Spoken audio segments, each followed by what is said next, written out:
duk mai tuna Allah to ba zai manta kanshi ba. Kuma a jiya in ba ku manta ba na muku misali da irin mantuwar kai da muke da ita, ko dai ka ga mutum ya manta da sana'arsa bai damu da ita ba, ko ka ga mutum ya manta da iyalin shi bai damu da su ba, ko ka ga mutum ya manta ma da jikin shi bai damu da shi ba, ka ga mutum ya shigo cikin mutane yana ƙarni yana ƙari yana wari saboda bai yi wanka ba. Galibi a cikinmu ake samun wannan. Har ran juma'a ka ga mutum ya shigo jama'a bai yi wanka ba, a cikinmu ake samun irin wannan. Manta kayi ne. In ka manta da sana'ar ka manta kanka.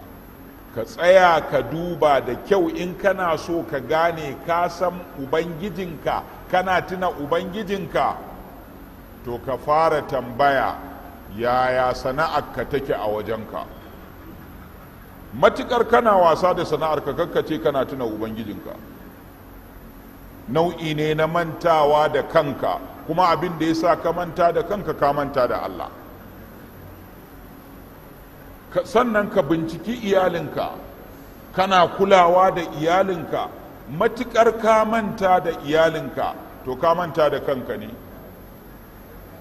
Sannan ka tambayi kanka menene amfaninka a cikin community, immediate community da kake tare da su, unguwar da kake zauna a cikinta, menene wace gudunmawa kake bata. Matukar ka zama baka da amfani a unguwarku kwata-kwata,